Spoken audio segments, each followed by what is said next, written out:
Hello, everyone, and thank you so much for joining us. For those of you that are joining in person in our tiny but mighty Peatlands Pavilion, welcome. My name is Dianna Kopansky, and I have the honor to lead the Global Peatlands Initiative on behalf of the United Nations Environment Program. It is my absolute pleasure to welcome you to this important session on the economics of peatlands, the case for urgent action at the UNFCCC COP26 in Glasgow. UNEP's recent State of Finance for Nature report makes it clear that we need to triple investment in nature-based solutions by 2030 and increase it fourfold by 2050 if the world has any chance to meet its climate change, biodiversity, and land degradation targets. The science is clear. We know that peatlands contribute disproportionately to climate change, and when degraded, they're a source of at least 5 to 6% of all human-caused emissions.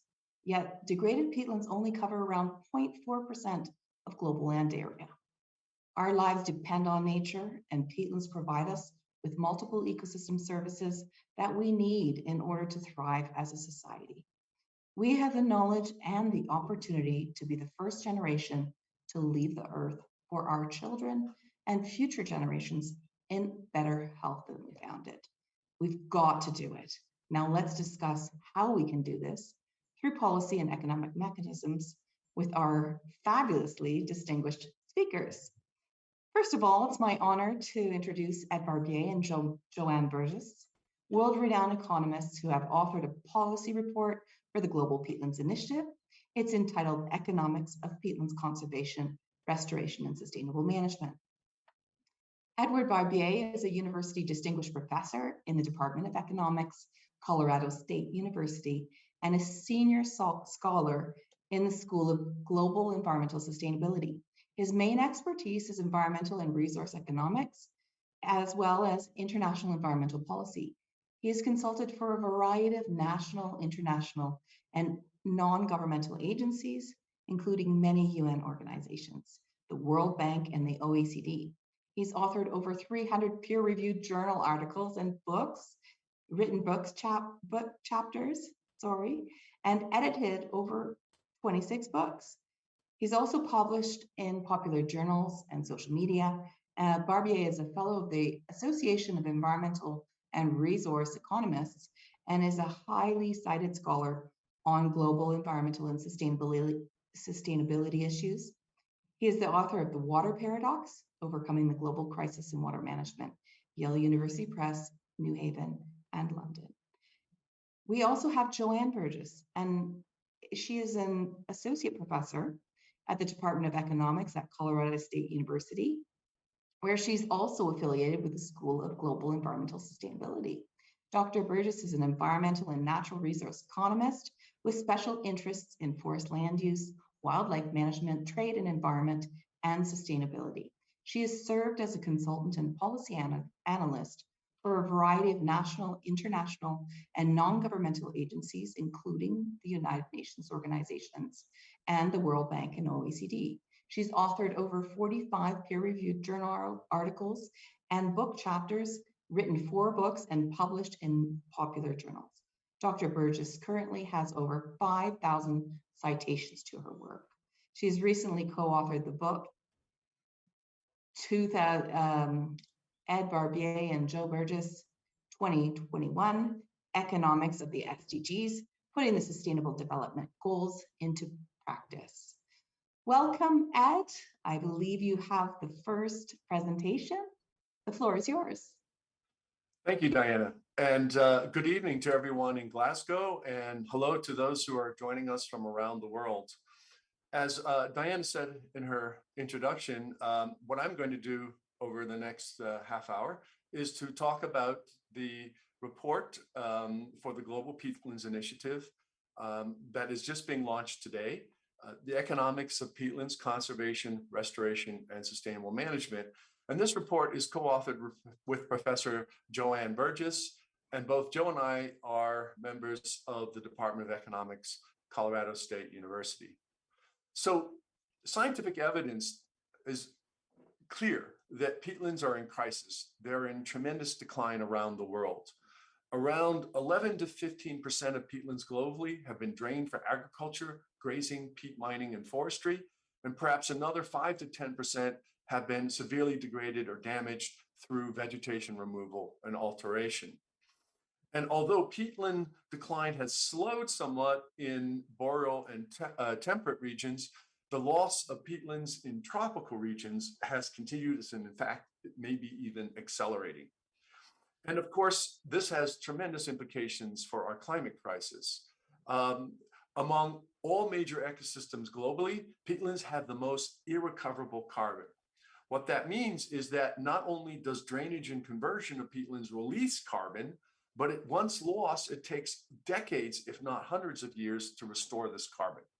So, for example, in temperate and boreal peatlands, it will take almost 100 years for them to recover their carbon.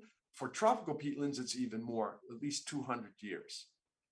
And of course, that means is that if we continue this rate of decline, particularly of tropical peatlands, we are going to face more and more contributions to carbon emissions. And instead, we need to think about conserving and rehabilitating peatlands in order to reduce their carbon contributions. So, for example, if we do nothing, if unchecked, the area of converted tropical peatland could reach as much as 300,000 square kilometers by 2050, and that could emit around 2 billion tons of carbon annually. And to put that in perspective, that's the amount of annual emissions today of India, which is the third largest emitter of carbon in the world. So in our report, we pinpoint two main economic causes of this rapid global decline of peatlands. First, our global failure to conserve, restore, and sustainably manage peatlands reflect that their benefits are undervalued in our commercial and policy land use decisions. Secondly, global peatlands also suffer from chronic underinvestment, as current public and private funding falls well short of what is needed to save or restore them.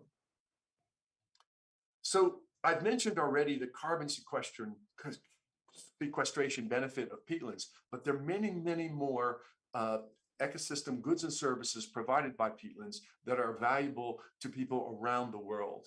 That includes water supply, control of erosion, flooding, and water pollution, and support of habitats and biodiversity for fishing, hunting, foraging, and other activities, tourism, recreation, religious, spiritual values, and of course, existence and bequest values.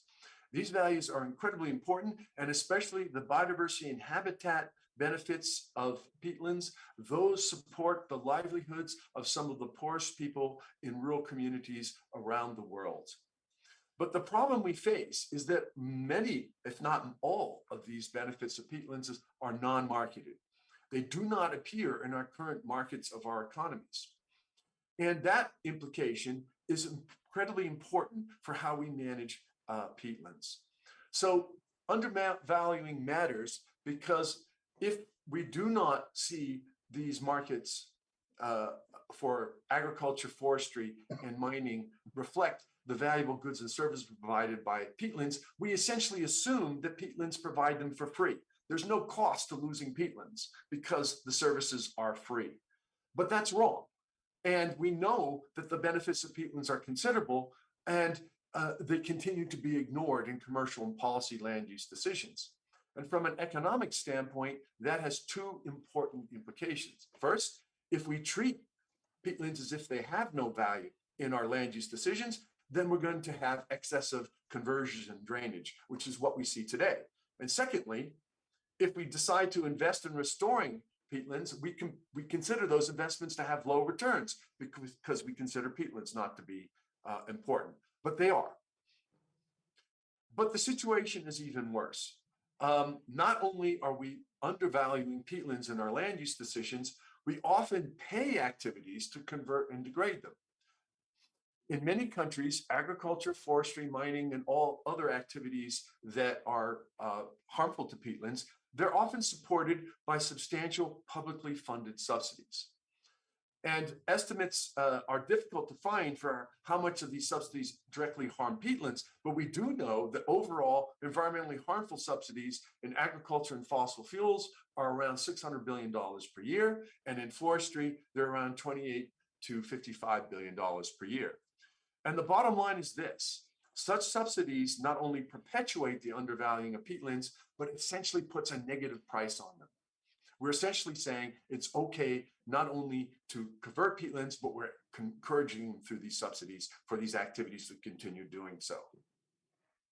So just to summarize, the loss of peatlands, goods and services are not currently reflected in our markets, in our policies, or in our business decisions. And that means we see peatland conversion, we see poor management of remaining peatlands, and we see less restoration. That in turn leads to further declines in peatlands and their valuable goods and services. But as these services and goods become increasingly scarce, we don't see those losses reflected in our markets, policies, and business decision. So this vicious cycle carries on and on and on.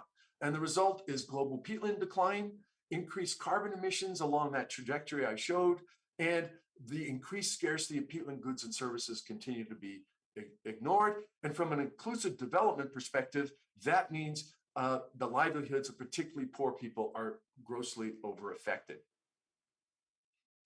So what we need to have is strategies in all countries that contain peatlands, rich or poor. And in our report, we recommend 6 steps to ending the undervaluing. First, all countries that have peatlands should be engaged in mapping, monitoring, and assessing the status of their peatlands and also the major threats. And secondly, where some of those threats lead to right now considerable damage or drainage to systems, we should consider in our countries to impose moratoria, regulations, and control on these most damaging activities or actions. Thirdly, we should remove those environmentally harmful subsidies to activities that are harming peatlands. Those subsidies, again, are paying us to convert peatlands and to damage them. And fourthly, we may have to go beyond that and actually use taxes, tradable permits, and market-based incentives to make sure that our land use decisions include the price of peatlands. We must include the value of peatlands, and using prices, taxes, and other market-based instruments allow those market decisions to reflect the cost of our loss of peatlands. And then finally, the good news is that by removing subsidies and using market-based incentives, we're going to generate revenue. And the revenue earned or saved could then be channeled towards investments in peatland conservation, restoration, and sustainable management. And then finally, we perhaps need to go beyond and see what are the needs for peatland conservation and management and restoration. And we should also, all countries should consider increasing more funding for those peatland saving activities. I now want to turn my attention to the second main focus of our report, which is on the underinvestment in peatlands around the world. As I said earlier, at the moment, global peatland conservation and restoration suffers from chronic underinvestment. What that means is that the current public and private funding of peatlands falls well short of what is needed to save these valuable ecosystems. And this is particularly the case, especially in tropical regions of the world, and also for global peatland restoration in all countries. Let me start with tropical regions. So thanks to the great work by Bronson Griscom and his colleagues on cost-effective nature-based solutions in areas of the world, particularly tropical regions, we were able to calculate what would happen if we invested in cost-effective nature-based solution for tropical peatland conservation. And our conclusion is, if we were able to do that, we would mitigate annual carbon emissions by 800 billion tons. And that's equivalent to how much Germany currently emits in terms of carbon. So there'd be incredible reduction in carbon emissions if we invest in cost-effective nature-based solutions. But of course, that requires additional money. And we find that tropical peatland conservation would require around $28 billion additional per year and tropical peatland restoration would require an additional annual investment of around 12 billion. In other words, we need $40 billion more per year for implementing cost-effective nature-based solution in critical tropical regions. What is more, we find that 8 major tropical peatland countries would comprise almost all of the target. So certainly the strategy should be implemented in all tropical countries, but particularly the 8 major ones, because they form the bulk of the needs here for tropical conservation and restoration as a nature-based solution. We also find that there is severe underinvestment in overall global peatland restoration. If you recall, as I said earlier, a large area of peatlands have already been drained and converted. And if we were going to restore some of this area, so for example, if we wanted to re-wet 40% of drained peatlands globally by 2050, we would need to increase our annual global investment in peatland restoration from current amounts around 19 billion years to over 46 billion by 2050. So clearly we have to end this underfunding. And there are other challenges to doing this. One is that at the moment, current funding is for all nature-based solutions, not just peatlands, but all, are heavily reliant on public sources of financing. Private sources amount to less than 50%. So there's 3 key challenges here if we want to end the underfunding. The first is clearly, as I said, we have to increase overall investment. Secondly, we have to find new sources, especially from the private sector. And then third, because much of the concern is with tropical peatland loss in tropical countries, we need to see more assistance going to poor tropical countries for restoration and conservation. Let me take those first 2 challenges. If we're going to increase overall investment and in peatlands, and if we are going to increase the contribution of private sectors to peatlands, we need to come up with more innovative financing mechanisms. And in our report, we discuss 9 of them that could fill this task. There are challenges in each of these 9, but there's also opportunities. Now, I don't have time in this summary to talk about all 9 of these, but I want to focus on 2 of them because I think they illustrate both the challenges and the opportunities, and that's biodiversity offsets and green bonds. So biodiversity offsets are essentially a way of offsetting damages. So for example, essentially these offsets involve conserving or restoring ecosystems in order to compensate for losses caused by investments elsewhere. So if a company ends up damaging or degrading or destroying peatlands, then the company could invest elsewhere to restore and conserve them to offset those initial impacts. Now, biodiversity offsets are growing and they're significant. Globally, we see around $6 to $9 billion annually on these offsets. All of them pretty much are done by the private sector.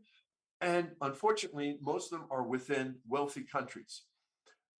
And also, for our purposes, unfortunately, they're rarely used for peatlands. So biodiversity offsets work, they're mainly within rich countries, but they're rarely used for peatlands. And as we argue in our report, clearly we need to, first of all, make sure that we use biodiversity offsets as a mechanism for private sector investments, particularly for peatlands. And we discuss how that can be done. And we also need to find ways to increase assistance to poorer countries in order for them to fund peatland offsets where these biodiversity offsets are completely lacking. Now I want to briefly talk about green bonds. Now, for those of you who don't know, green bonds are essentially debt instruments used exclusively to finance or refinance environmentally beneficial projects. Essentially, these are IOUs issued by local and national governments, corporations, and multilateral development agencies and banks. Private sector, private individuals, investors buy these bonds, and then that way these agencies and governments have funds to invest them in environmentally beneficial projects. The good news is that the green bond market is exploding globally. At the moment, it's worth around $250 to $300 billion, and there's a dedicated market, the green exchange, in the Luxembourg stock market that deals and trades in green bonds. Two cautions here. First of all, the asset value of green bonds doesn't mean that's how much money is being raised by them, but nonetheless, it's a signal that there's a huge demand by investors for these type of financing mechanisms, and they are a potential for financing environmentally beneficial projects. The bad news, however, is that rarely are green bonds used to finance biodiversity conservation and sustainable land use, and very little green bonds currently are used for peatlands. This needs to change. We find in our report that the biggest obstacle for using green bonds for peatlands and other sustainable land uses is the fact that green bonds generally go for very large-scale projects. So for example, right now, green bonds are generally aimed at, over 80% of them go for large-scale clean energy and transportation projects, because this type of financing is well suited for large-scale, multi-mega dollar projects. Unfortunately, peatlands tend to be much more local, and they tend to be more spread out and over different parts of a country or region. And it's very difficult to use green bonds currently to finance such projects. But this could change. First of all, countries could group together peatland conservation projects into an entire portfolio, and then have that portfolio funded through a green bond or partially financed through such an asset. And secondly, countries could go a step further.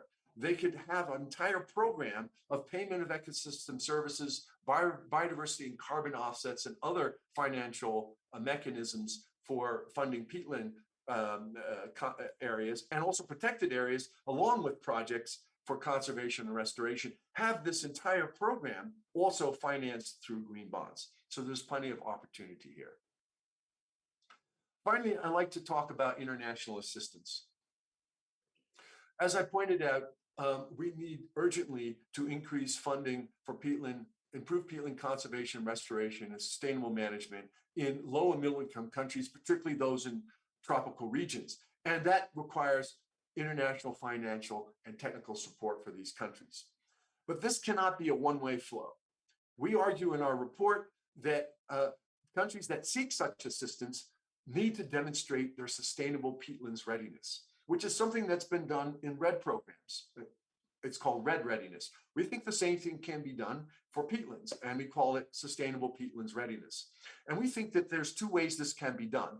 First, countries seeking assistance should devise a national strategy of policy actions for conservation, restoration, and sustainable management along those lines of those 6 steps that we outlined for ending the undervaluing of peatlands that all countries should adopt. And secondly, countries should also establish accurate and transparent monitoring, reporting, and verifying of the result-based actions and policies that they take under this national strategy. Overall, what our report concludes is that if we really want to halt and change the trajectory of the global decline in peatlands and the growing emissions of carbon from peatlands, we need to come up with a global strategy for promoting peatlands as a nature-based solution. So all the elements that we recommend in our report can fit into such a global strategy. And particularly, we have recommended 3 elements throughout our report. The first element of this global strategy is what I've been advocating, and we've been advocating in our report, the adoption of the 6-step national policies and actions to improve peatland conservation, restoration, and sustainable management. And the second element is countries that are seeking additional technical assistance, which should be forthcoming, those low and middle income countries that can use that strategy to demonstrate their sustainable peatland readiness, the funding should come internationally to support them with the additional support they need. And then finally, we need to increase overall financing by the private and public sector to support peatlands. And there are those 9 innovative mechanisms that can also be done to do that. These 3 elements of a global peatland strategy requires collective action by all countries with peatlands and all stakeholders, both public, private, and non-governmental. If we do this global strategy, then we will end those 2 principal economic causes of global loss of peatlands that we're seeing. the undervaluing and underfunding of peatlands. And if we see that ended, then we can talk then seriously about peatlands being a viable global strategy for a nature-based solution, which we so desperately need as part of our climate solutions.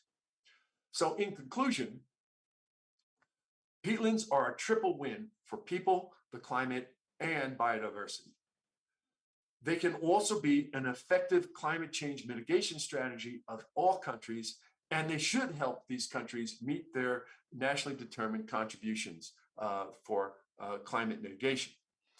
But to achieve these goals, we need to end the underpricing and underfunding of peatlands globally, and that means we need the type of global strategy that our report outlines, and we need that strategy to promote peatlands as a nature-based solution. This strategy is urgently required. Thanks very much. I hope you get a chance to look at our report, and I also hope and wish you a very fruitful and exciting rest of your days at COP26. Thank you.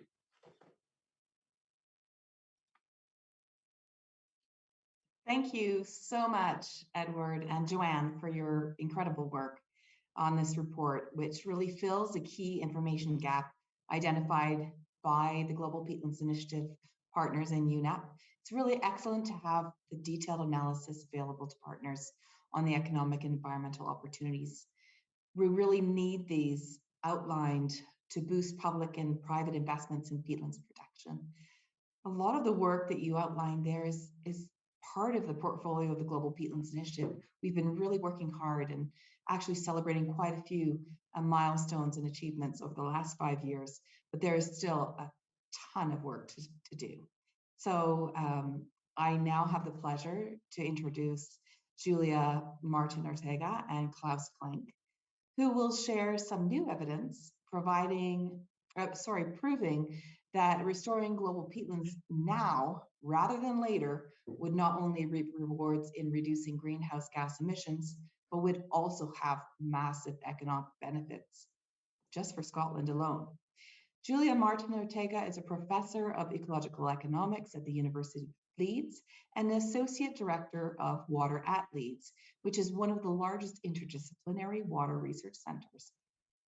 Julia has been working on socioeconomic aspects of peatland restoration for the past 10 years, having produced an array of academic publications and non-academic products aimed at facilitating policy implementation. Her work has informed the economic analysis supporting the UK Climate Change Committee land use report and has informed DEFRA and Natural England's peat pilots and Scotland's Natural Heritage Peatland Action. Julia is a member of the steering committee of the Centre for Expertise in Waters of the Scottish Government and of Natural England's Social Science Expert Panel. And now Klaus Klenk is a leader in environmental and resource economics and leads the Sustainable Ecosystems team at Scotland's Royal College, with more than 10 years of experience in applied cost-benefit analysis of environmental policy. Since 2007, Klaus's focal area of research has been on climate change mitigation through carbon sequestration in soil. His work on the economics of peatland restoration informed several policy reports, including an evidence review of the potential wider impacts of mitigation options for Scottish Government, the IUCN Peatland Inquiry, and work underpinning the net zero emission appraisals by the UK Climate Change Committee. Over to you, Julia and Klaus, to update us on a little bit of the work that you've been doing recently. Thank you.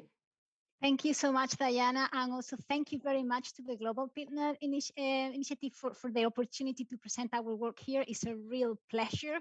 What we're going to be doing together with Klaus is we're going to be zooming in into some of the evidence that underpins the arguments that Professor Barbier has just been presenting to us. So we're going to be presenting you with a very specific example of an economic analysis of peatland restoration.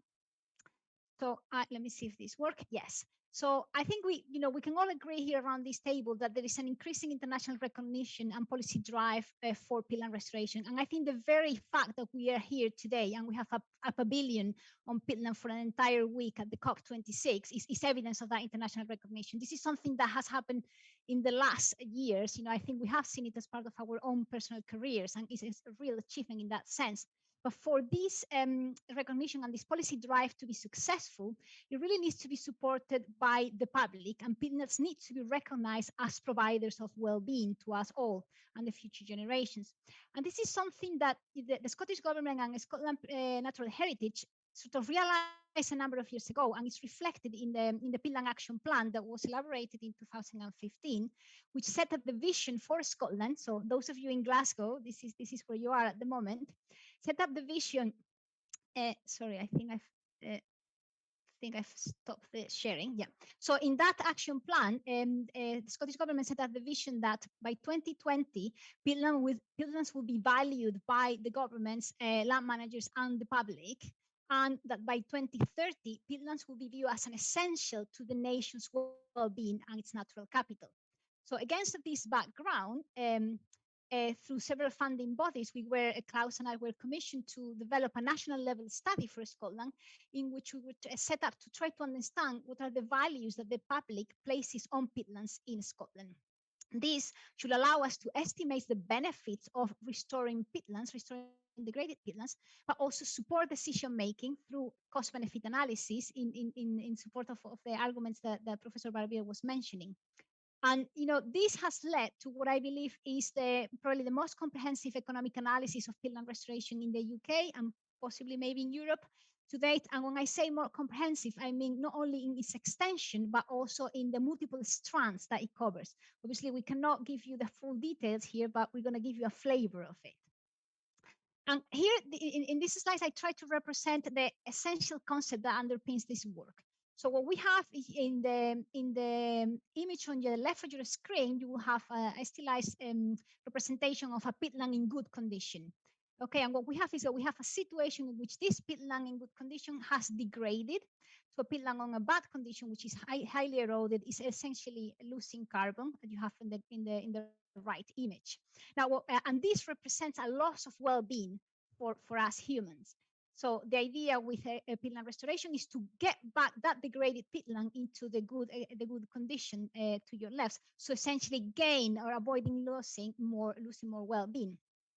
Through various methodologies, we can actually measure this loss or gain of well-being in monetary terms to essentially put a dollar figure, or in this case, a pound figure, in this welfare gain and welfare loss. And this is what we have attempted to do.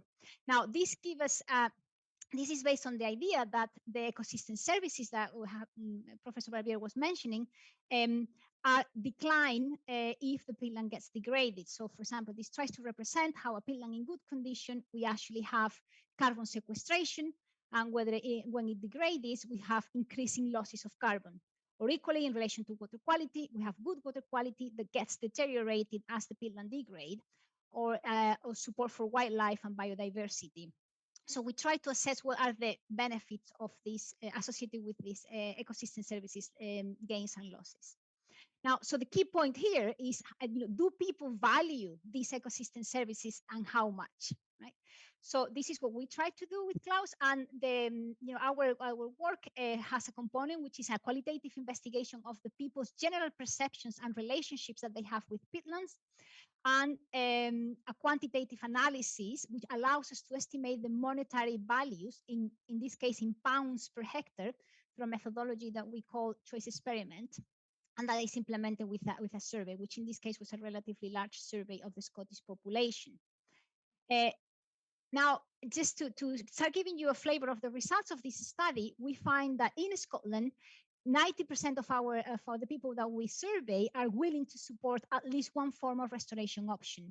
And when I say I'm willing to support, is support in exchange of a personal monetary contribution to the restoration of peatlands. This is how our methodologies work. So it's not just, you can restore. No, I am willing to trade off this with my own income. Okay, so that is an amazing support. However, we need to be cautious about this because the preferences that support this willingness to restore are actually quite complex. Is complex in the sense that there's significant heterogeneity. Not everybody supports in the same way, but also there is certain ambiguity in the way the people support restoration of peatlands. And this has to do with the fact that often when people say that they're willing to support peatlands to go back to a natural condition, the way they understand natural doesn't necessarily align with the way we or the experts understand natural as well. What are the conservation targets? Also, the support is also very much related to the fact that in Scotland, peatlands form part of the Scottish national identity. So it's very much related to that. And sometimes that in some aspects of that Scottish identity has to do with the use of peatland, using traditional ways, but still use. So it's very important that we consider there is potentially a lot of support, public support for peatland restoration, but that support is complex, and these complexities need to be understood and need to be incorporated in conservation agendas. Now, how does this translate into monetary values? I'm going to hand over to Klaus for this part. Okay, thank you very much, Julia, and hello, everyone. So yeah, I'm gonna talk to you a bit about the results of this study, and then also, give you a brief glimpse of some of the key findings of a second study that we've undertaken more recently. So yeah, the benefits benefit estimates that we derive from this study, they depend on the starting ecological condition that the peatlands are in. So for peatlands that are restored from a relatively poor ecological condition to a good ecological condition, which you can see at the top here of the slide, the estimates we found there vary between 250 and 300 pounds per hectare and year, and that depends on where the restoration takes place. And then for a move from an intermediate ecological condition to a good ecological condition, willingness to pay is estimated to be between 130 and 400 pounds per hectare and year, as you can see at the bottom here. Next, yep. Based on these estimates, we then were able to conduct an illustrative benefit cost analysis of the peatland restoration targets that were laid out in the draft climate change plan for Scotland in 2017. So here the ambition was to restore 10,000 hectares of peatlands to good ecological condition in the first year, and then 20,000 hectares of peatlands to good ecological condition in the 14 subsequent years of a 15-year program. There are several other assumptions that are listed here, and you can read them up in the paper if you're interested. But jumping to the main finding, we find that net benefits in present value terms vary between 80 and 340 million pounds. And that means that benefits are found to exceed costs by a factor of between 1.2 and 2.3 here. And as you can see, the difference between the two figures, 80 million, 340 million, is quite high. And that really illustrates that the outcomes are quite sensitive to assumptions around costs. And in this case, recurring cost. And while we've really made good progress on understanding costs of peatland restoration by also collecting a lot of information related to this peatland action program in Scotland, that's clearly an area that requires more work. Next slide. Okay, and now I'm kind of talk about the more recent study that we've undertaken. So based on these descriptions of peatland conditions that you've just seen, poor, intermediate, good ecological condition that were developed in this first study, we then conducted a second survey that focused on how the values for peatland restoration depend on the timing of restoration action within a period that a program is implemented. So the idea here really is that restoring peatlands sooner rather than later brings benefits not only in terms of the ecosystem services of restoration that are then realized sooner, but also that restoring earlier rather than later implies that peatlands have a greater chance to kind of develop into a healthy ecological condition as climate change unfolds, and healthy peatlands are then expected to be more robust to withstand the increasing climate change pressures. For example, if there's an expectation of increasing droughts. Okay, next slide. So what we find is really that people have a very strong preference for restoration to take place earlier rather than later in the program period that was in our study defined up to 2050. And that difference in economic welfare can be expressed in terms of area restored while keeping benefits constant, and that's what's kind of shown in this graph on the left. And you can look at it in the paper that was published recently. But it also can be expressed in monetary terms, in terms of a monetary benefit of 100 million per year for the whole of Scotland. It's important really to note that this 190 million figure only relates to the timing of restoration and preferences for different timing. So for preferences to restore earlier rather than later.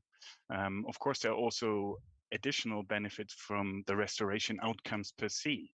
And these are found to vary between 160 million per year and 370 million for Scotland, depending on the overall ambition of a restoration program.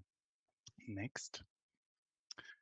So yeah, what is the bottom line of our work? Well, we've with our research really tried to kind of provide economic arguments that can be used to underpin policy around restoring peatlands with a focus on Scottish peatlands. Our first major finding is very clear that we find that overall benefits are very likely to exceed costs. But that said, if we look at economic appraisals of peatland restoration that was to take place at a very local scale, we still think that this would benefit from a more detailed assessment of the actual restoration costs. And second, based on our second study, we find that delaying restoration action has really a considerable cost associated with it, a cost to society, and that really emphasizes that there's an urgency to act, especially because if we fail to do so, this might affect the fate of peatlands and the benefits they bring to people in the long run. There are practical challenges of doing this, of really kind of, acting immediately and large-scale implementation of restoration in practice. So, of course, Scotland's peatlands can also not be restored overnight. But, in our view, there's really no alternative to trying to do so. I'll briefly hand back to Julia now.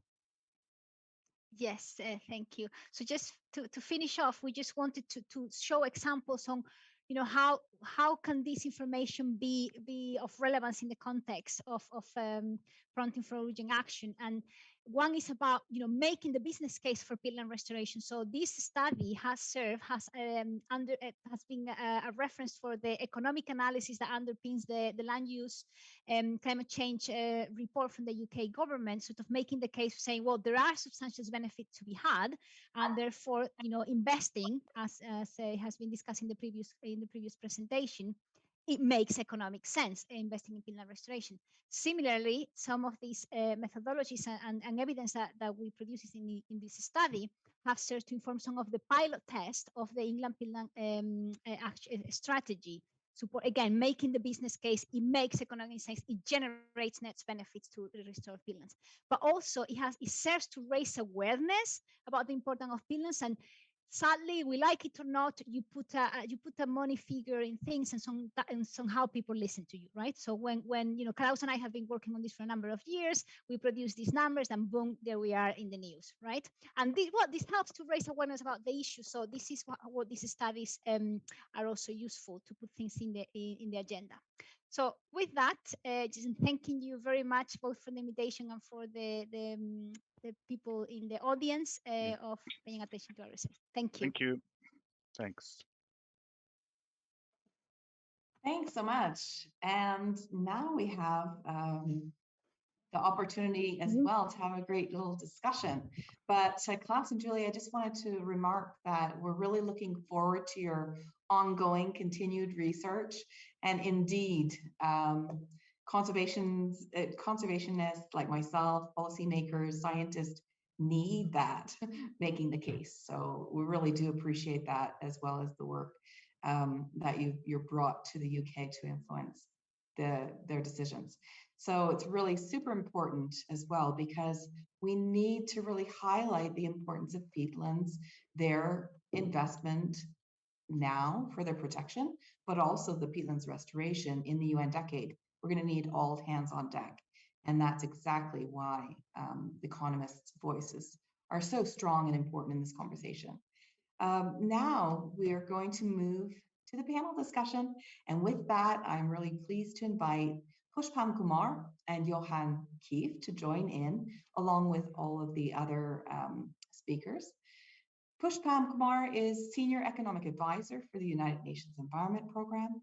In the past, he's worked as the Chief Ecosystem Services Economics Unit during 2010 to 2015, and as Coordinator for Biodiversity and Ecosystem Services Branch during 2015 to 2016 in the Ecosystems Division at the United Nations Environment Program. He has been instrumental in designing, implementing, and providing leadership to the operationalization of the concept of natural capital through flagship projects like Vantage and Pro-EcoServe, culminating in a resolution on natural capital passed during the United Nations Environment Assembly in UNEP 2 in 2016. Currently, he provides leadership to a number of initiatives. He is Report Director for Economics of Land Degradation, Africa and Asia, coordinates the Inclusive Wealth Report, and provides analytical approaches for planetary and human health. And Pushpam is Report Director for the Tea Agri-Food Foundation report. We've been trying to work together for a number of years, Pushpam, so thank you so much for supporting this work and also rallying the troops for this important cause. I'd love to also now introduce Johan Kieft. He leads the Tropical Landscapes Finance Facility Secretariat since very early 2020, while still holding his position as UNEP Senior Technical Specialist and UN Red Team Leader for Indonesia. I'm not sure they'll ever let him go from that position. His focus is on land use and green economy mainstreaming and development planning to address the drivers of deforestation, as well as work on improving the ability to address peatland fires, peatlands management, both through facilitating stakeholder engagement, as well as providing high-level policy advisory services. He's successfully developed a concept to mainstream REDD+ in a green economy platform in Indonesia during his service as the Green Economy Unit Head of the UN Office for REDD+ Coordination in Indonesia. He had strategic positions in Indonesia as CARE Deputy Country Director and an advisor to the AusAid-funded Kalimantan Forest and Carbon Project before being appointed as UNDP Specialist on Sustainable Development and Climate Change in Vietnam, where he successfully supported the government of Vietnam in developing the Vietnam Green Growth Strategy. Johan, you've been an absolute leader, especially in Southeast Asia, and it's really great to have you here with us today. It's late, but I know you're a night hawk, so thanks for joining. And finally, with excitement, I'd like to introduce you to Professor Mark Reed. He's an incredible Global Peatlands Initiative partner and honestly an amazing human being, and he's here to lead our panel discussion. Mark Reed leads the Thriving Natural Capital Challenge Centre at Scotland's Royal College, where he is a professor of rural entrepreneurship. He is a research lead for the IUCN UK Peatland Programme and co-chairs the Global Peatlands Initiative Research Working Group with me.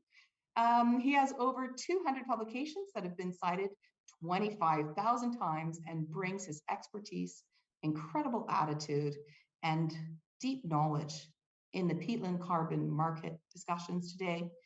And if you haven't already seen him, you've seen him through the day. Dark there now, Mark, but thanks so much for being with us. You're a stronghold on this topic, and it's really wonderful to have you here. So over to you, Mark, for the panel discussion. Thanks. Thank you for that generous introduction, and thanks all to the presenters for sharing your work. I think findings like these are particularly important as countries are seeking to increase their ambition. I think the urgency is clear. The evidence is clear. We need to act now. And so it's great that we've got so many people joining us online as well as in the pavilion. So if you haven't yet asked a question, please do so on the online platform. Have a look at the questions that are there, upvote the questions you most want to hear answered. And I'm going to start by asking a couple of questions to the speakers that have already been upvoted by delegates before then moving to the rest of the panel to ask a few questions to you. So I'll start with either Ed or Joanne. And so this person is saying, I think one of the possible solutions is to reevaluate peatlands the same way we reevaluate waste and residues with an effective circular economy system, which provides self-supporting economic support. It is necessary to create sustainable wealth. I think the only way is to have a viable model to keep the peatlands active. What do you think? Joe, why don't you take that? Thanks, Ed. I totally agree that it's important to look at the peatlands in a circular economy type framework in terms of looking at all the benefits of supporting peatlands and the costs that may occur. But I would argue that putting it in terms of what is the economic value and the price that we should be attributing to some of these ecosystem services and benefits would then enable the allocation to be done alongside other resources that we have at our availability. So I think the circular system supports looking at all the costs and benefits of the system. But from the economics point of view, I would argue that going that further step that Julia and Klaus did and valuing it, and then using our markets and our tools and techniques through markets to allocate would support that circular system approach. Yeah, brilliant. I would add to that, if I may, Mark, I would add to that, that at the moment, we don't have a circular economy. We have an economy that treats nature as an unlimited resource that we can exploit. And nothing illustrates that more than how we treat peatlands. And as Joe said, the problem is we undervalue peatlands, and because we undervalue them, we underinvest in them. And if you want to make a circular economy, you have to change those two basic incentives. That holds for peatlands, it holds for tropical forests, it holds for coastal systems, it holds for every type of nature-based system. If we want to embed our economy in nature, then we have to make economy nature co-joined, and we have to do that by recognizing the values and including the cost of what we do to nature in our decisions. Yeah, absolutely. So, Julia, Klaus, you may want to comment on this as well, so do feel very free. I've got a couple of technical questions for you, so I'll read those out, but feel free to add to what Joe and Ed have just said. So for Julia to start with, I wonder if you could comment on whether the estimates of costs include opportunity costs due to changing the use from the natural state. And Klaus, I wonder if you might be able to comment on whether the costs of restoration include indirect carbon, not just monetary costs of transporting machinery to sites, their fossil fuel emissions, those kinds of things. So a couple of quite technical ones to kick you off, but feel free to comment on the bigger issue that we started with as well. You raise a very important question there, Mark, because obviously, and this is something that is very, very important to consider when you think about how the evidence that we have presented for the Scottish case may or may not apply elsewhere, right? Because obviously in Scotland, we have a situation in which we have peatlands are very much located in areas which have less population, which have what we could consider like low productivity, from agriculture, some grazing, but it's not, it's relatively low. So obviously the opportunity cost of giving that up can be considered maybe relatively low, whatever if you think about other areas, for example, tropical peatland areas, in which they may be using, the peatland are being degraded because they are put into very highly productive, meaning like making a lot of returns from, for example, palm oil or things like that, then the opportunity of cost of giving that up is gonna be much higher. However, I think what Edward was saying in his presentation is very important in this context, because those situations appear to be like that because of the value that we currently attribute to some of those productive uses, and what we're not doing is considering the real values that conserving the peatland have. So we're making an unfair comparison between something that supposedly has a very visible market value with something we do not yet give a lot of market value, but actually have a lot of real value, social value, as studies like these, ours, include. So I hope that answers the question. Maybe Klaus, you can comment on Mark's second question. Yeah, I mean, just about the one more thing about the opportunity cost, perhaps, because yeah, I mean, that's the case in Scotland and perhaps in other kind of countries such as Canada, which I don't know much about, but that might kind of link back to this issue of subsidies being paid. And so the true extent of opportunity costs, we don't actually know, because, the actual kind of markets are distorted through subsidy payments that are made in these areas. To keep agriculture going on the land. And while the subsidy payments can be an indication of the opportunity cost, they might not reflect the true opportunity cost of land use. And to the second point about whether our cost estimates included like indirect costs and things about like, transporting machinery, and so which obviously might be implied with a carbon emission, and as well as fossil fuel emissions. And the answer is no. I mean, we really have looked at financial costs here, and that was it's a pretty challenging task. I think placing a value on the benefits of peatland restoration was challenging, but often what's overlooked is the effort in trying to kind of collate meaningful and reliable, good cost estimates on a systematic level that can then be used for cost-benefit appraisals, but could also be used to bring together with improved estimates about the effectiveness of restoration techniques to kind of guide, say, priority areas for finding priority areas for restoration. And then, the carbon cost of transporting machinery and fossil fuel emissions could enter into the actual effectiveness, or could affect the effectiveness of restoration in that way. And I think it would be very interesting to do that in the future. And if I may, Mark, jump in here, I think because of the audience we have in this event, it's very likely that we're going to have a lot of, conservation organizations and what I will refer to as, peatland restoration practitioners. So people who are on the ground doing the real work. And I would like to make a plea. It's very, what Klaus has said, we do really lack systematic recording of cost, which are fundamental for these appraisals. So we'd like to really make a plea that we think about the practitioners, the people on the ground who are the ones who are hiring the machinery, who are actually going and putting the labor.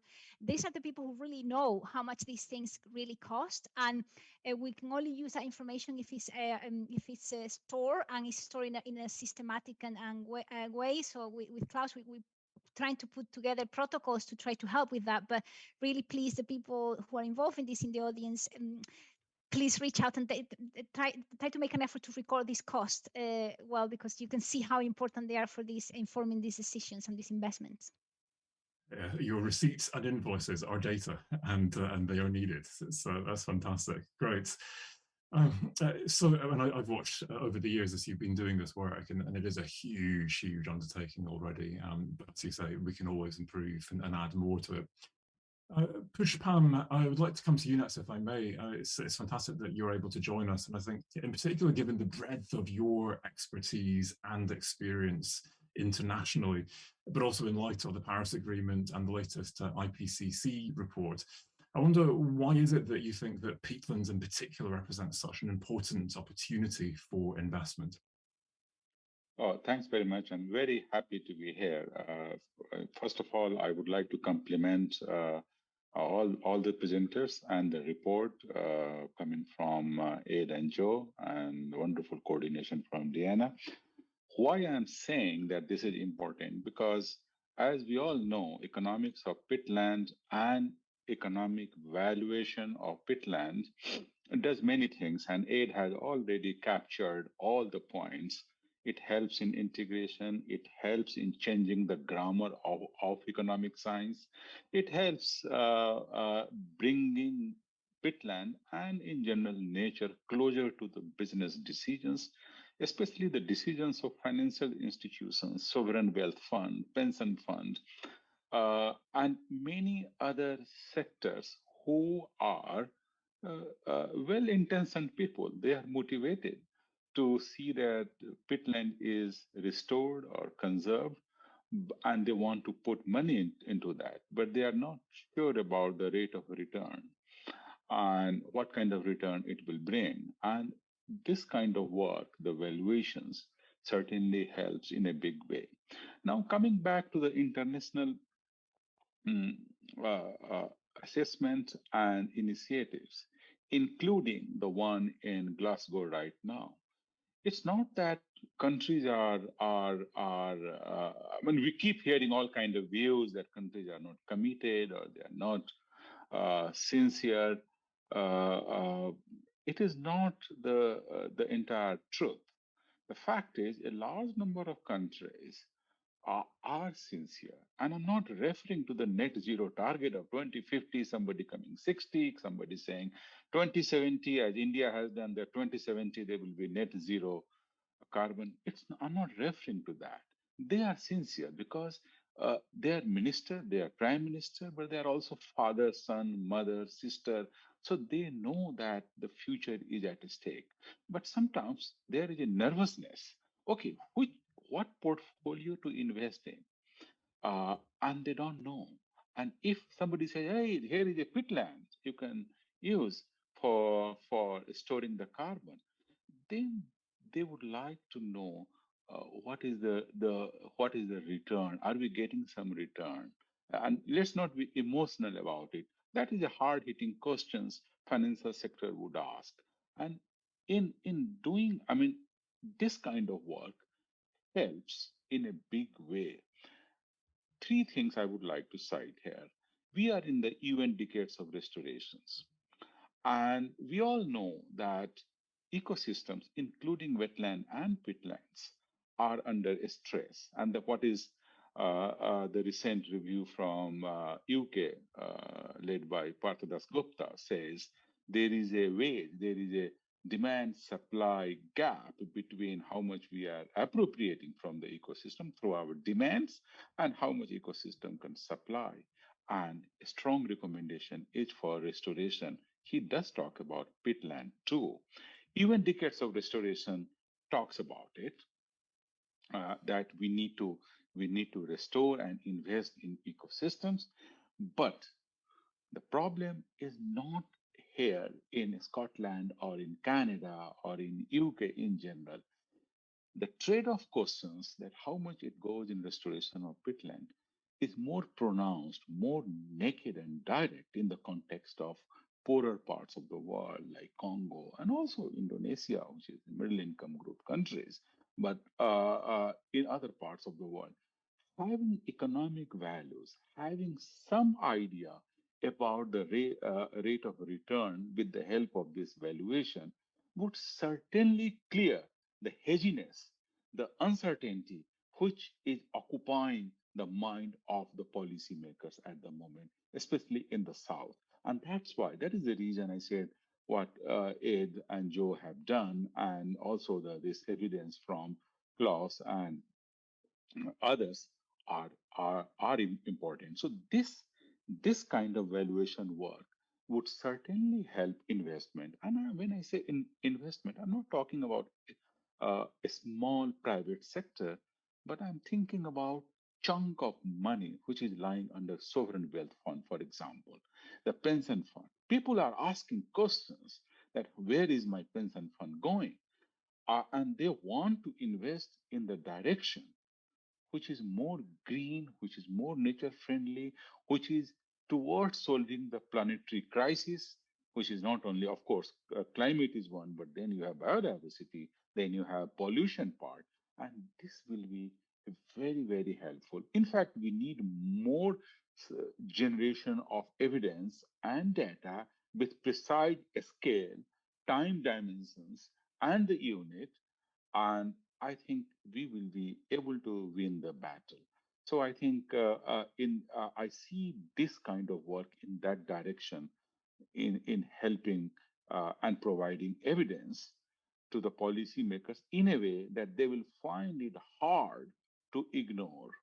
And I think that is where, and of course, a range of economic tools, what Ed has already mentioned, market-based instruments, not only PES and green bonds or biodiversity offset, but also some kind of banking and all economic-based arguments will be enabled with the help of this kind of valuation. So my congratulations to the authors, and I really hope that more and more evidence is generated in order to convince the policymakers who are in the field to influence the decisions on the ground.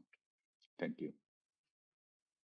Thank you, Pushpam. This is clearly exactly the kind of evidence that we need for policymaking, and huge amounts of money, both from public and private sectors, that could be mobilized on the basis of this. And as you said, of particular relevance in many developing world countries. You mentioned Indonesia, and we have Johan Clift with us here today, calling from Indonesia. And Johan, you had a huge amount of practical experience of actually facilitating. Oh, is Johan not? Sorry, Johan's not actually here. He's dropped out, so I'll move to someone else. Johan is going to be joining us again shortly, hopefully, and we'll hear a bit of his experience. So I wonder, instead of perhaps if I could move to Joanne, if that's okay. I'm going to ask a couple of questions to you and to Ed, but if I can start with you, Joanne. I think one of the things I loved about the report was just the breadth of different financial and policy mechanisms. And as I was reading it, I was kind of thinking, oh, yeah, I forgot about that. And yeah, that's really important. That's really relevant. And the way you integrated all of that stuff. So congratulations on a fantastic report. But when raising finance is not sufficient for ecosystem restoration, you can't get enough. What other mechanisms, in your experience, based on this review, have proven most successful in generating the kind of income that is required to conserve peatlands? What is that mix that you fall back on? Well, I think we had two key points that we were making in the report. One is that it's critical to cover this underinvestment. But the other side was also to make sure we address the undervaluing.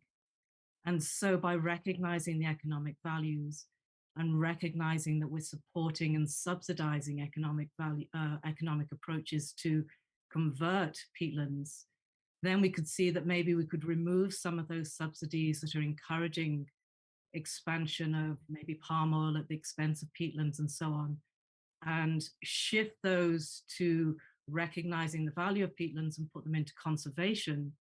Then there are ways that countries that may be strapped for cash can address conservation, restoration needs that go beyond the green bonds and so on and so forth. But they're more internal mechanisms that the countries themselves could do because it's in their direct interest to be undertaking these activities. Yeah, so thinking about those differences, wealthy countries with certain mechanisms at their disposals, lower middle income countries with other opportunities.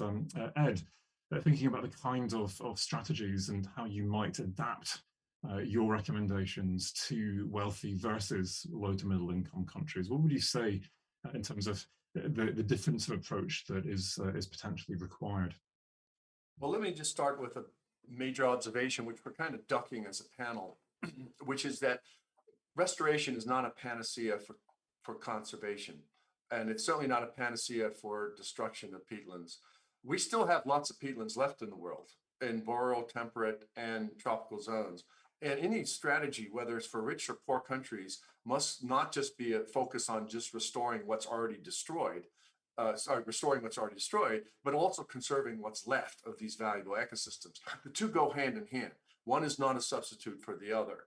And that applies very much so to wealthy countries as much as low and middle income countries.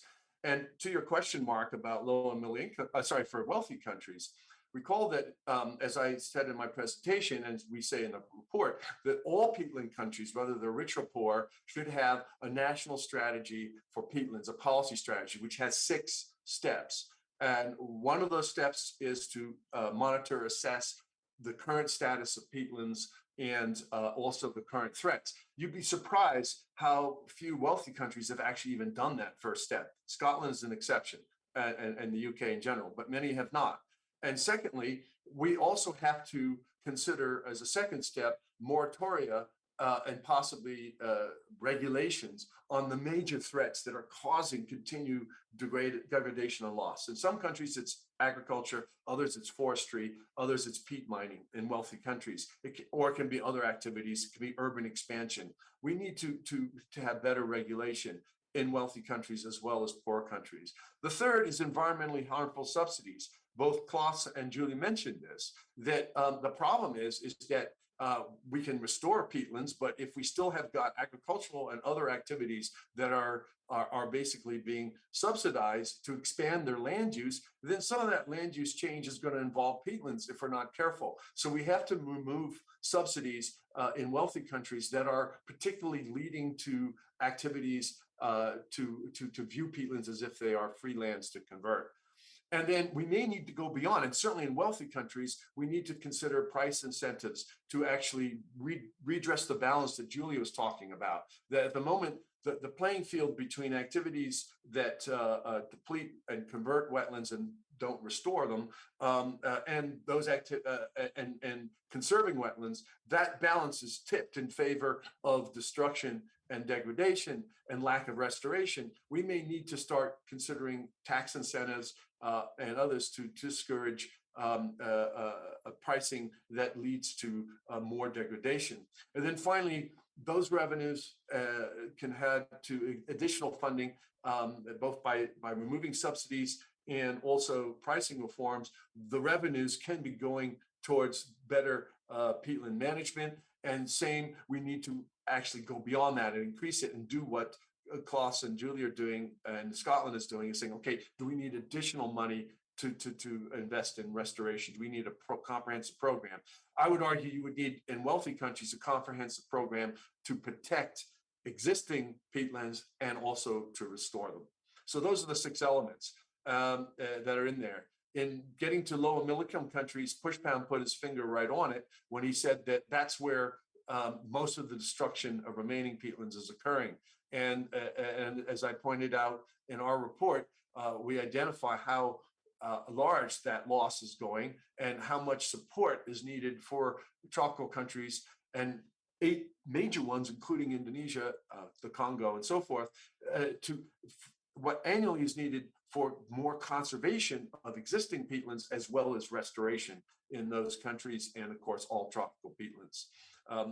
And in addition to that, those countries need to demonstrate their peatland readiness with strategies that show that they are going to be investing in peatlands. So I think there is a room here for both countries, rich and poor, to be involved in any global strategy to save peatlands. Yeah. I mean, the sense I have listening to what you're saying is that the options are more constrained in those lower to middle income countries. It's the richer countries that are putting in much more money into subsidies overall, including the damaging ones, much more scope for introducing new taxes, etc. Other than kind of moratoria and conservation and the creation of new markets, it seems that those are the 2 areas where the lower to middle income countries perhaps can focus a bit more? Is there a role perhaps for more kind of global transfers? There's a question I'd like to ask in a moment around global carbon accounting, natural capital accounting, but yeah, is that a fair assessment that the options are much more constrained in these lower to middle income countries out of your 6? Well, they are more constrained, but at the same time, these countries, some of them are expanding activities such as palm oil, forestry, agriculture, that are, because of the policies in place that ignore peatland values, those expansions are leading to destruction of peatlands. We cannot duck that question. We cannot assume that it's just a question of rich countries providing, or the international community providing more assistance, if policies do not change in tropical countries. And some of the countries are recognizing the value of peatlands. They do need help. But if policies do not change towards land use, and particularly expansion, agriculture, forestry, and land-based activities, then we're going to see this continual trajectory to where by 300,000 businesses, by 2050, business as usual, 300,000 square kilometers of tropical peatlands will have disappeared. And that needs to change. And that needs to happen through international assistance, but also cooperation and recognition by countries that their peatlands are valuable for their populations. And particularly, if you look at the studies, which are included and cited in our report, time after time, studies show that it's the poor people, local people in tropical countries that are made worse off by the destruction of peatlands, because their livelihoods are so intertwined with those peatlands. They depend on the foraging, the hunting, the wildlife, the fishing that comes out of peatlands, not just carbon sequestration, which of course is important, and also water. Water is incredibly important. There have been studies after studies that show peatlands are incredibly important for drinkable water supplies. And water is becoming increasingly scarce. We're facing challenges of water scarcity, water availability, and that's essential for development of poor countries. So peatlands are key to all these things. And when countries start to recognize that, whether they're rich or poor, when they start to take those values on board, when they start to recognize it's their policies that are affecting these valuable systems, and they have to change towards conservation, restoration, sustainable management, that's when we'll start to see progress both in rich and poor countries. And if I may, Mark, I think that those are like super important issues. And I would just say is poor and rich countries, but it's also who are the beneficiaries of this. So the benefits that Klaus and I were mentioning in our studies is there are social benefits. These benefit all of us, right? Carbon sequestration, all of us. Water quality, all of us, particularly local people, as Edward was just saying, and some of the current uses of the land which are being under exploitation for commercial purpose, those have a sort of a private stream of benefit that provides. So it's also not just the countries, but the type of beneficiaries that are involved in this, and the kind of benefits we're talking about, our social benefits, are for all of us. I just wanted to follow on from one bit from what Julia was talking about, and also follow on from Ed, is that the progress of conversion leads to the loss of these carbon, biodiversity, and benefits for the people. And the costs of then re-establishing peatlands is very, very high. So it's not in the interest of the local community or the global community to be converting the peatlands in the first place, to then go and find pots of money to try and restore it. It's much better to see the immediate benefits from peatland conservation rather than convert it and then try and raise money for restoration. It's much more effective to be looking very hardly at the current need to conserve what we've got, as well as do that restoration of what's already being converted. Yeah, absolutely. And of course, one of the key challenges of conserving is actually knowing where it is. And someone earlier today was talking about how peatlands hide on the various other land use types, forests, whatever. And of course, one of the reasons why it took us so long to discover what was in the Congo Basin. And so your first of these 6 steps to undervaluing peatlands is around mapping and assessment. The Global Peatlands Initiative are currently writing a global peatland assessment, which will include a lot of that mapping and assessment on a global scale for the first time. And we've got a question here on that kind of global scale in terms of assessment. How about developing a natural capital accounting approach for peatlands on a global scale that could be applied then at a country scale? It would have a standardized mapping, service assessment, etc. And then we would have a shared platform to highlight trade-offs. Pushpan, I wonder if I could put this to you first, but I wonder what others think about the need for this kind of standardized approach to data collection and assessment as a foundation for much of what we're doing, and the idea of natural capital accounting in that context.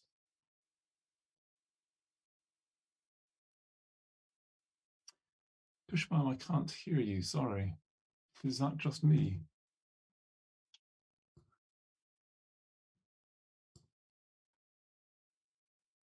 Carlos.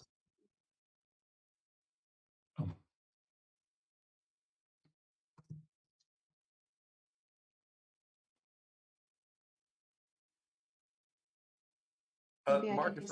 Mark, if I may, I'll jump in until Pushpan comes in, if that's okay, Pushpan. So I've been involved in UNEP's inclusive wealth report and accounting, and I've been involved with making ecological capital as part of natural capital for a long time. And on the one hand, it's a really good trend, I think, because we're now finally recognizing that ecosystems are a special form of natural capital. So the questioner is raising a really important point. We should treat peatlands as a form of capital, just as important as oil or human capital or machines and everything else that we have. The difference between peatlands and other forms of natural and ecological capital is that we don't create it. We actually inherit it. And how we use it is so important, which gets back to the questions we raise in our report, in which Julia and Klaus are raising with regard to the restoration issue. But here's another problem, is that this type of ecological capital, it's often the conversion and loss of it is irreversible. It's, as Joe was pointing out, it's easy to convert, particularly if you have attach very little value to it in your decisions that convert or degrade. But when you want to go around to restore it, you find it's incredibly important. And in the case of peatlands, it takes 100 to 200 years for all that carbon to be restored once you try to reestablish them. That means that that's an irreversible loss of capital if you convert them. And that means you're losing wealth in your economies. And that's particularly critical for low and middle income countries. And then the final thing I'd like to say is the uncertainty is that we don't know how much we're losing. We can say we're having all those ecosystem goods and services, but as Klaus and Julia pointed out, it's really difficult to measure those benefits and to find out. You need special methods to find out how much people value these things and what we're losing. And there's still a lot we don't know about what we're losing. And that makes it incredibly important. And you add to your point, Mark, which was a very apt one, if we don't know what's out there and we don't know what peatlands, where they're hidden and where they're not, we may be underestimating how much we have and how much we're losing. And that's a big tragedy. So hopefully Pushpan's back. Can you hear me now? Yes.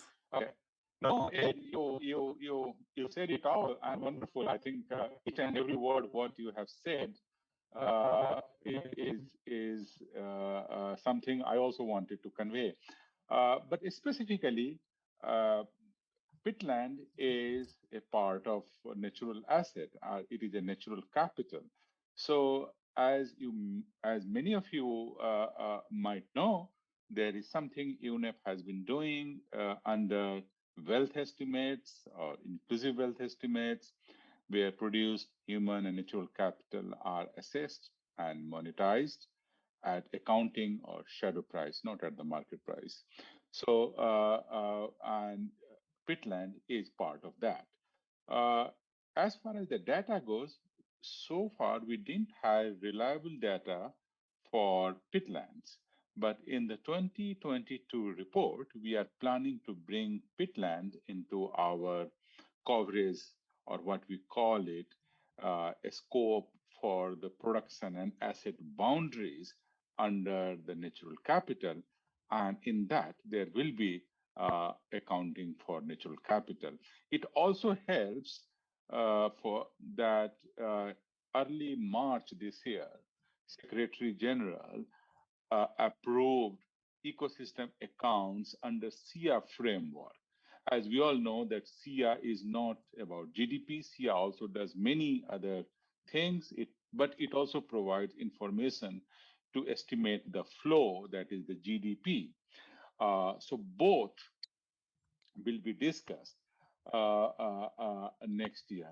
One more internal information which I don't want to hide from you. Next week, the Chief Executive Board of the UN, that is where you have all the Under Secretary General, chaired by Secretary General himself, will be discussing the wealth and natural capital. And I think it is the high time that peatland is also brought under their consideration, which I'm happy to do and be a postman and pass it to the SD's office, that this is the kind of work we are already doing with the help of you experts. And I think this is the right time that natural capital accounting is included. I mean, natural capital accounting includes peatland under its purview. Over to you, Mark. Mark, maybe one comment on this topic. So I honestly, if the question about whether we should be creating a standardized natural capital accounting system for the globe, I don't know. Probably yes, it's a good idea. But maybe just one message to pass to the audience is that just to raise awareness about sort of the difficulty of the task. So what we're trying to do here is trying to convey information on a system which is highly complex.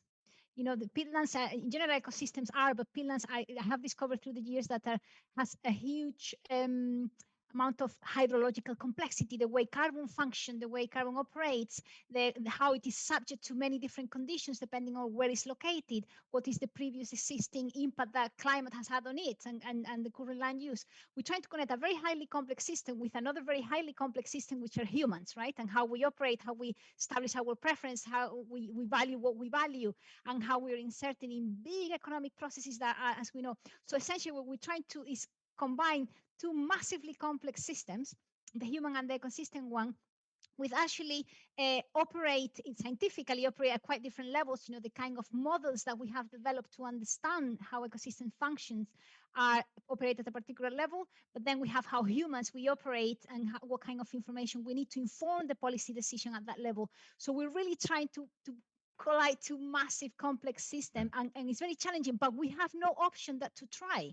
Because, you know, we have to try, and we have to combine. The challenge here is that we have to combine at the same time that we keep developing the science, and I hear him in the social and the ecological science. We have to take policy action. You know, we cannot wait until we have results. We'll be there by then. But yeah, this anyways, is the best attempt we have yet. It is the best we have yet. So Johan, welcome back. And I'm going to just give you one final opportunity. We are almost out of time, and I want to hand back to Dianna to conclude. So I'm going to have to ask you to be concise, I'm afraid. But given the huge range of expertise and the experience you have of actually doing this stuff on the ground, I wonder if you could tell us a little bit more about some of the stuff that's going on in Indonesia and elsewhere via the Tropical Landscapes Finance Facility. No, I think Tel Aviv is a partnership between UNEP, ADM Capital, BNP Paribas, and ICRAF, and we are looking at what's called mobilizing private finance for the private good. And one of the things we're looking at is actually identifying those investments in value chains which will create the added value, which makes it attractive for farmers to start shifting from what is like palm oil or standard agricultural practices to what's called wet agriculture. And one option we are looking now actively at, and we are in discussion with the Indonesian government, is to look at so-called blended finance. That is by actually blending in the private investment, microfinance for farmers, for example, to pay for the restoration rehabilitation cost, as well blended with microfinance to make the investments in converting degraded peatlands to make them productive. And we're looking at a couple of crops. We look at sago, particularly sago for biodegradable plastic is one potential. Another one is actually glam, Melaleuca cayoputi, actually particularly for export to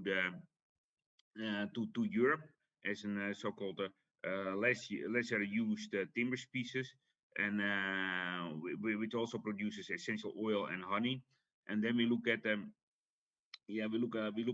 things like gelutung, gemor, and illipenut, and so on.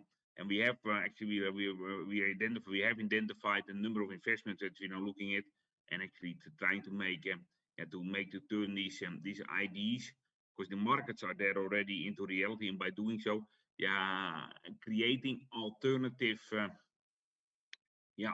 commodity value chains which provide the farmers with the marketing incentive to make the change.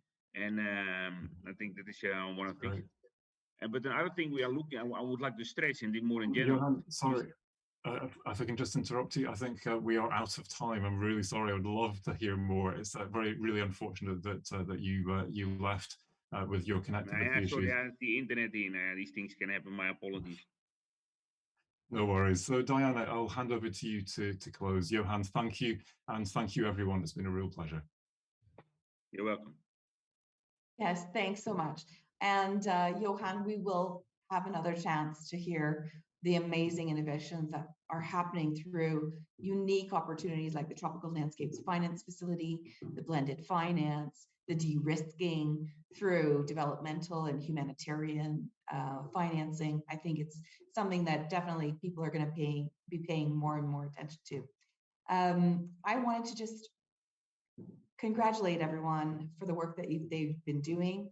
I wanted to also appreciate and encourage other people to join in and build on these results, and really put peatlands literally on the map. We will be doing that next week.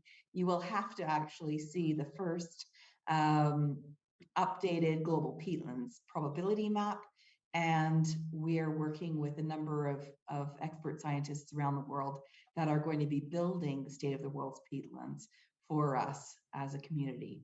I wanted just to now officially invite everyone, and I hope that my team is ready to share in the link, to launch the report on the economics of peatlands conservation, restoration, and sustainable management that Ed Barbier and Joanne Burgess have produced for us, and really think about where we can put our money. As Pushpam said, there are many people that are looking for investments that are green, do have a future, and are also fulfilling.